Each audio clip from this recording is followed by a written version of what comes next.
channel students. Today we are going to study the poem The Cloth Line 2.1 Standard 6. Before the explanation of this poem, I want to tell you that what is the meaning of cloth line. क्या होता है cloth line? तो जब कपड़े सूखते हैं तो किस तरीके से एक तार पर टंगे हुए से हमें दिखते हैं ना, हिलते डुलते दिखते हैं। तो इन कपड़ों को देखकर, इन कपड़ों को हम क्लॉथ लाइन बोलेंगे।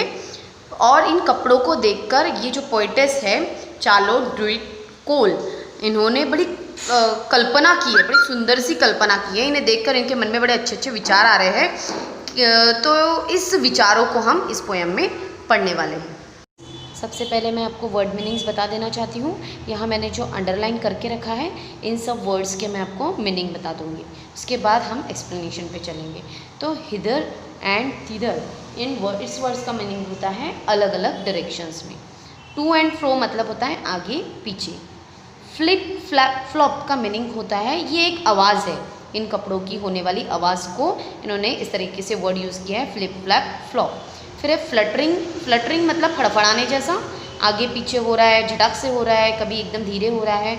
और क्रिएचर्स मतलब कुछ भी लिविंग थिंग्स, जैसे पक्षी है, कोई प्राणी है, तो उसे हम क्रिएचर बोलेंगे। फिर एक कैपर, कैपर का मीनिंग है उछलना, कूदना या एकदम जिंदा लोगों के जैसे डांस करना, खुशी के मारे डांस करना।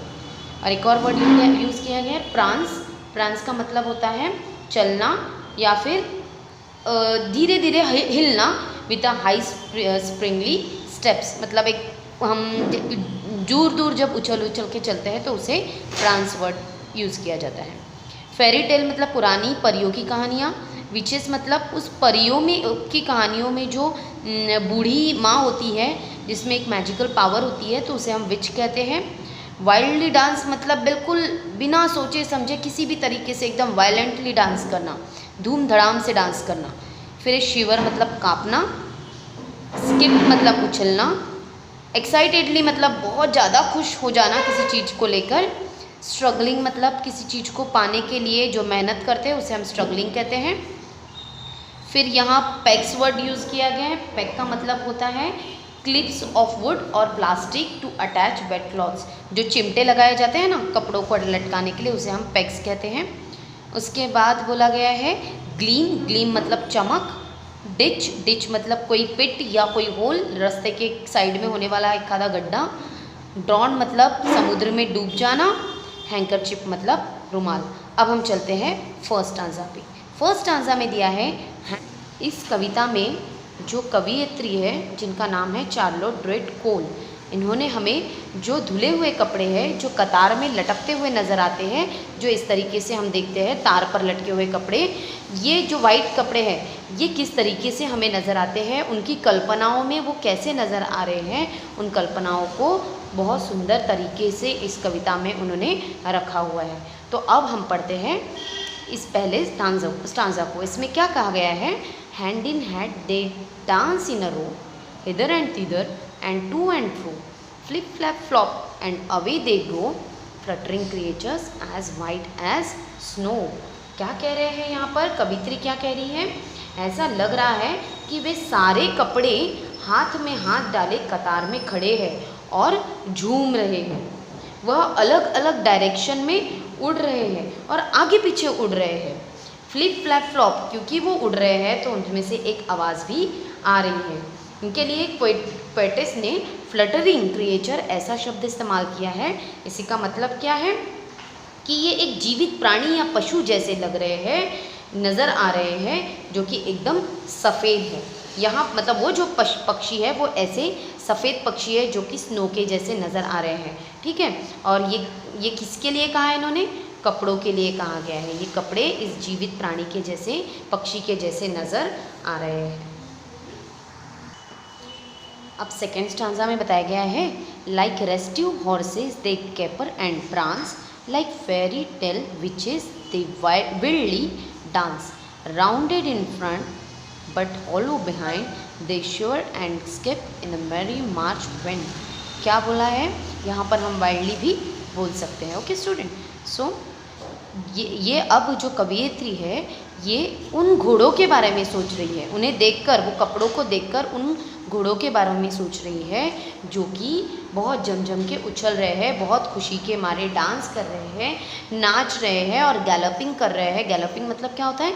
लंबी लंबी उछल के, जैसे घोड़ा बहुत लंबी छलांग लगाकर आगे जाता है ना, वैसे ही ये डांस कर रहे हैं। फिर उनको ये भी लग रहा है कि लाइक फेरी टेल विचेस दे वाइल्डली डांस, मतलब ये कैसे लग रहे हैं कपड़े कि फेरी टेल होती है ना, उसमें से जो विचेस होती है उनसे भी वो इनकी तुलना कर रही है और वो कह रही है कि उनके जैसा वो वाइल्डली डांस कर रहे हैं। मतलब वाइल्डली डांस मतलब क्या होता है? बहुत वायलेंटली नाचना, बहुत बेधुन नाचना। वो कपड़े क्या कर रहे हैं? नाच रहे हैं। Rounded in front but hollow behind, ये कैसे लग रहे हैं? सामने से तो हमको गोल लग रहे हैं, जैसे कटोरी कैसे होती है वैसे लग रहे हैं सामने से गोल, बट हॉलो बिहाइंड, बट अंदर जो पीछे साइड में कैसा है? वो हॉलो है। हॉलो मतलब क्या होता है? जैसे पाइप कैसे होता है, बीच में कुछ भी नहीं और साइड से पाइप लगा रहता है प्लास्टिक, वैसा ही ये हॉलो है। ठीक है, तो ये कटोरी का शेप बना लिया है इन कपड़ों ने। They shiver and skip in the merry March wind, ये कह रहे हैं कि ये कपड़े जो है ये शिवरिंग हो रहे हैं, काँप रहे हैं, स्किप हो रहे हैं, उछल रहे हैं, किसमें? मार्च की हवाओं में बड़े ये खुश लग रहे हैं। ठीक है। One I saw dancing excitedly struggling so wildly till she was free then leaving pegs and cloths lying behind her she flew like a bird and no one can find her। यहाँ third stanza में दिया हुआ है कि एक उसमें से एक कपड़ा है जो कवियत्री को बहुत एक्साइटेडली, मतलब बहुत ही खुशी से वो डांस करते हुए नज़र आ रहा है और वो क्या स्ट्रगल कर रहा है, कोशिश कर रहा है खुद को उन जो टिचकनियाँ लगी होती है ना, वो जो चिमटे लगे होते हैं उसमें से खुद को फ्री करने की वो के लिए वो स्ट्रगल कर रहा है, वो कोशिश कर रहा है। देन लिविंग पेग्स, और थोड़ी ही देर में क्या होता है तो वो पेग्स मतलब क्या है? वो जो चिमटे हैं वो पेग्स को वो छोड़कर वहाँ से उड़ जाएगा। ठीक है। Then leaving pegs and cloths line behind her, उस तार को पीछे ही छोड़ देगा और वो जो कपड़ा है जो वो देख रही है कि बहुत ज़्यादा डांस कर रहा है, वो क्या हो जाने वाला है? उड़ जाने वाला है, उस पेग्स में से निकलकर उड़ जाने वाला है। शी फ्लेव लाइक अ बर्ड, और ये कैसा उड़ गया है? उड़ गया है। अब ये उड़ चुका है, और कैसे उड़ चुका है? एक बर्ड के जैसा, और अब इसे कोई भी नहीं ढूंढ सकता। फिर उसके बाद दिया है I saw her gleam like a sail in the sun, flipping and flapping and flopping for fun. Nobody knows where she now can be, hid in a ditch or drawn in the sea। इस stanza में ये बता रहे हैं कि मैं उसकी चमक, उन कपड़ों की चमक देख रही हूँ, जैसे वो आसमान में उड़ रहा है तो ऐसा लग रहा है कि आसमान में उड़ने वाली एक नाव है, एक नाव जो आसमान में उड़ रही है, ऐसा इसे वो प्रतीत हो रहा है। उसमें से वो जो झूम रहा है, flipping flapping flopping for fun, वो अपने मज़े कर रहा है। ये जो है वर्ड्स यूज़ किए गए उसके मज़े को दर्शाने के लिए यूज़ किए गए हैं।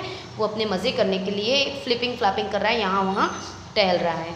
Nobody knows where she now can be, किसी को भी ये पता नहीं है कि अब ये जो कपड़ा था वो जो उड़ गया अब वो कहाँ होगा, ये किसी को भी पता नहीं है। हो सकता है रास्ते के किसी किनारे के खादे गड्ढे में वो चला गया होगा, या फिर हो सकता है कि कहीं समुद्र में डूब गया होगा। शी वॉज माई हैंकरचीफ, ये शी किसके लिए यूज़ किया गया है? जो उड़ गया है, जो रुमाल उड़ गया है इसके लिए इन्होंने शी वर्ड यूज़ किया गया है। और वो जो उड़ा था वो क्या था? उस कवियत्री का रुमाल था। ठीक है। Not long ago but she will never come back to my pocket, अब ये तो रुमाल जो है वो उड़ गया है, पर अब ये कभी भी कवित्री के पॉकेट में नहीं आएगा, क्योंकि वो अब बहुत दूर चला गया है। ये कवित्री जानती है। आई नो का मतलब वह जानती है। आई यहाँ कवित्री के लिए इस्तेमाल किया गया है। तो इस तरीके से इस कविता को बड़े ही सुंदर ढंग से प्रस्तुत किया गया है।